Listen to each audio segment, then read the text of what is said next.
Hello friends, welcome to SN cooking recipe channel. இன்றைக்கி நம்ம cooking சேனலில் என்ன வீடியோ பார்க்க போகிறோம்னு பார்த்தீங்கன்னா, ஒரு சூப்பரான ஈவினிங் ஸ்நாக்ஸ் ரெசிபி தாங்க பார்க்க போகிறோம். என்ன ஸ்நாக்ஸ்ன்னு கேட்குறீங்களா? பருப்பு வடை தாங்க. இதை பருப்பு வடைன்னு சொல்லுவாங்க அல்லது மசால் வடைன்னு சொல்லுவாங்க. இந்த பருப்பு வடை செய்கிறது ரொம்பவே ஈஸிங்க. இந்த ஸ்நாக்ஸ் வந்து குழந்தைங்கள்லேருந்து பெரியவங்க வரைக்கும் எல்லாருக்குமே ரொம்ப பிடிக்குங்க. வாங்க இந்த ரெசிபி எப்படி பண்ணலான்னு வீடியோக்குள்ளே போய் பார்க்கலாம். இதுக்கு நான் கடலைப்பருப்பு எடுத்திருக்கேங்க. இந்த கடலைப்பருப்பை நல்லா வாஷ் பண்ணிவிட்டு ஒரு அரை மணி நேரம் ஊற வச்சுக்கலாம். இப்போ பருப்பு நல்லா ஊறிடுச்சு. நான் வாஷ் பண்ணி எடுத்து வச்சுருக்கேங்க. இந்த மசால் வடைக்கு தேவையான பொருட்கள் எல்லாமே நான் எடுத்து வச்சுருக்கேன். அதை அப்படியே நீங்கள் பார்த்துக்கோங்க. இப்போ இந்த ஊறின பருப்பில் இருந்து கொஞ்சம் பருப்பு நம்ம எடுத்து தனியாக வச்சுக்கலாங்க.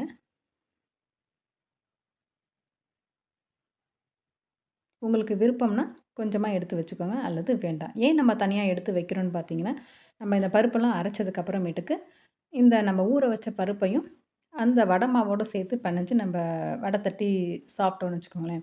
நம்ம வடை சாப்பிடும்போது அப்படியே அந்த பருப்பு 1, 2 வாயில தண்டுப்படும். அப்போ அதோட டேஸ்ட்டு நல்லாயிருக்கும்.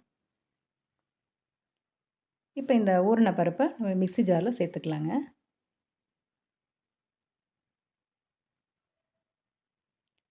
இதில் தேவையான அளவு சோம்பு நம்ம சேர்த்துக்கலாங்க. இதில் ஒரு 6 அல்லது 7 பல் பூண்டு நம்ம சேர்த்துக்கலாம்.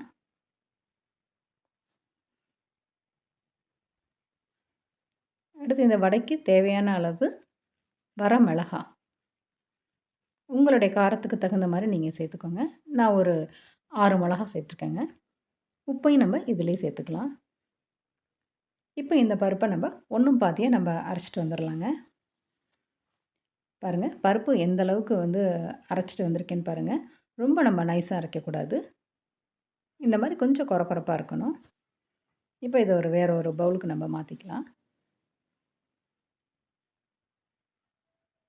இப்போ நம்ம தனியா எடுத்து வச்சோம் இல்லைங்களா பருப்பு, அத நம்ம இதிலேயே சேர்த்துக்கலாம். இந்த வடைக்கு தேவையான அளவு பெரிய வெங்காயம். பெரிய வெங்காயம் இருந்தா நீங்க அத சேர்த்துக்கோங்க. அல்லது சின்ன வெங்காயம் இருந்தாலும் நீங்க சேர்த்துக்கலாம். நான் இன்றைக்கி 2 பெரிய வெங்காயத்த சின்ன சின்னதா கட் பண்ணி சேர்த்துருக்கேன். தேவையான அளவு கொத்தமல்லி, கருவேப்பிலை நம்ம இதில் சேர்த்துக்கலாங்க. நம்ம பருப்பு சேர்த்துருக்கிறதுனால இதில் கொஞ்சமா நம்ம பெருங்காயத்தூள் நம்ம சேர்த்துக்கலாம்.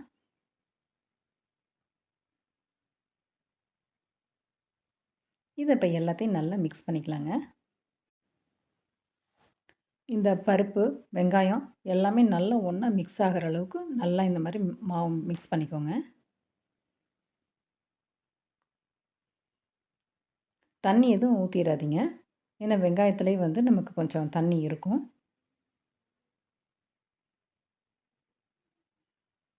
இப்போ பருப்பு, வெங்காயம் எல்லாமே நல்லா மிக்ஸ் ஆயிடுச்சு பாருங்க.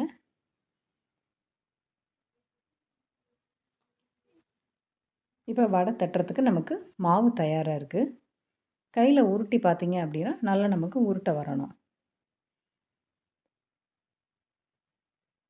பாருங்க நம்மளோட வடை மாவு எந்த அளவுக்கு இருக்குன்னு பாருங்க. நல்லா வடை தட்டுற பதத்துக்கு நமக்கு கரெக்ட்டா இருக்கு. இப்போ நம்மளுடைய மசால் வடைக்கு மாவு தயாரா இருக்கு.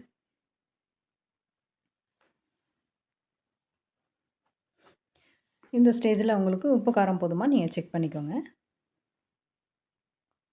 இப்போ நம்ம வடை தட்ட ஆரம்பிச்சிடலாங்க. ஒரு கடாயில தேவையான அளவு ஆயில் வந்து ஊத்திக்கோங்க. ஆயில் கொஞ்சம் ஹீட் ஆகட்டும். இப்போ கொஞ்சமா மாவு எடுத்துக்கோங்க இந்த மாதிரி கையில. சின்ன உருண்டையா உருட்டிக்கோங்க. உங்களுக்கு எந்த அளவுக்கு வடை தேவையோ அந்த அளவுக்கு நீங்க உருண்டை பிடிச்சுக்கோங்க மாவ. இப்போ பாருங்க என்னோட உள்ளங்கையில எப்படி தட்டணும்னு நான் காமிக்கிறேன் பாருங்க. இந்த மாரி மெதுவா அப்படியே பிரஸ் பண்ணி விடுங்க. இப்போ வடை நம்ம தட்டியாச்சு. இப்போ எண்ணெயில மெதுவா போட்டுக்கலாம்.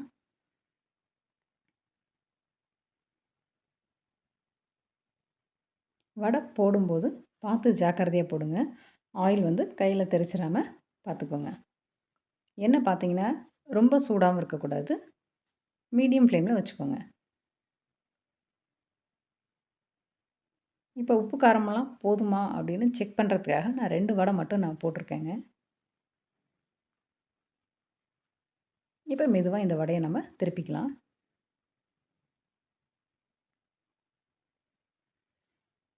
வடை போட்டோனே நீங்கள் வந்து கரண்டியை வச்சு நீங்கள் திருப்பிடாதீங்க. அதுவாக மேலே எழும்பி வரும். அன்ன வரைக்கும் ஒரு 2 நிமிஷம் வெயிட் பண்ணுங்கள். இப்போ மெதுவாக இதை திருப்பி விடுங்க.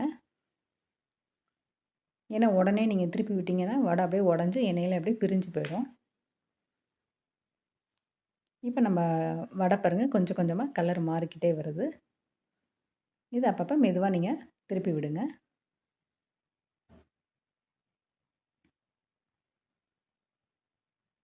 உங்களில் எத்தனை பேருக்கு இந்த மசால் வடை பிடிக்கும் அப்படின்னு கீழே கமெண்ட்ஸில் சொல்லுங்கள். பசங்கள்லாம் ஸ்கூல் விட்டு வந்தாங்க அப்படின்னா ஈவினிங் நல்லா சுட சுட பண்ணி கொடுத்தீங்கன்னா ரொம்ப சூப்பராக இருக்குங்க. பாருங்கள் நம்மளுடைய வடை நல்லா வெந்துருச்சு. இதுதான் நமக்கு கரெக்டான அந்த கலரில் வெந்துருச்சு பாருங்கள். இப்போ இதை நம்ம எடுத்துடலாம். உப்பு காரம்லாம் நான் செக் பண்ணிட்டேன். ரொம்பவே கரெக்டாக இருக்குது. இப்போ மீதி இருக்கிற மாவை எல்லாமே இந்த மாதிரி வடையாக நம்ம தட்டி போட்டுக்கலாங்க.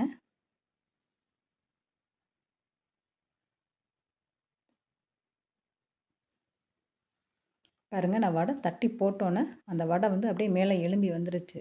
அது உங்களுக்கு தெரியுதுங்களா வீடியோவில்?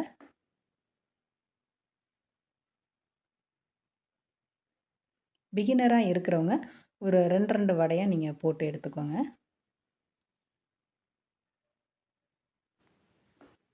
அடுப்பை பார்த்தீங்கன்னா நீங்கள் மீடியம் ஃப்ளேமில் வச்சுக்கோங்க.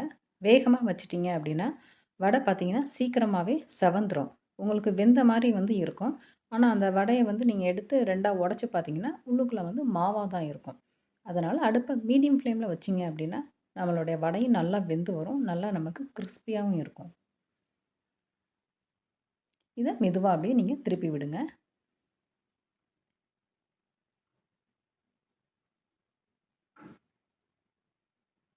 அதுவும் இப்போ அடிக்கடி வந்து மழை பெய்யுது. இந்த டைமில் வந்து இந்த ரெய்னி டேஸ்லலாம் வந்து இந்த மாதிரி சூடாக ஏதாவது நம்ம ஸ்நாக்ஸ் பசங்களுக்கு பண்ணி கொடுத்தோம்னு வச்சுக்கோங்களேன், அவங்களும் நல்லா ஜாலியாக நல்லா கேட்டு கேட்டு வாங்கி சாப்பிடுவாங்க. இப்போ வடையோட கலர் பாருங்கள். அப்படியே நல்லா மாறிக்கிட்டே வருது. இன்னும் கொஞ்சம் நல்லா வேகட்டும்.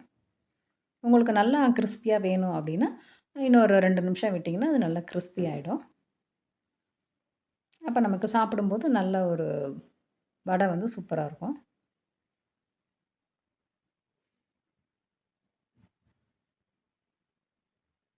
வடையை திருப்பி போடும்போது மெதுவாக திருப்பி போடுங்க. ஏன்னா கையில் வந்து எண்ணெய் படாமல் பார்த்துக்கோங்க. பாருங்கள் இப்போ நம்மளுடைய வடை சூப்பராக வெந்துருச்சு. இப்போ இதை நம்ம மெதுவாக வேற ஒரு பிளேட்டில் நம்ம மாற்றி எடுத்துக்கலாங்க.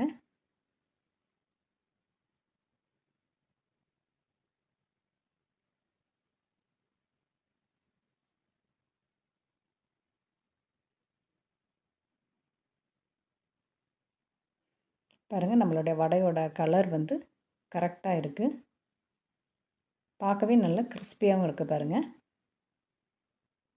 அவ்வளோதாங்க நம்மளுடைய மசால் வடை, அதாவது பருப்பு வடை சூப்பராக ரெடி ஆகிடுச்சு.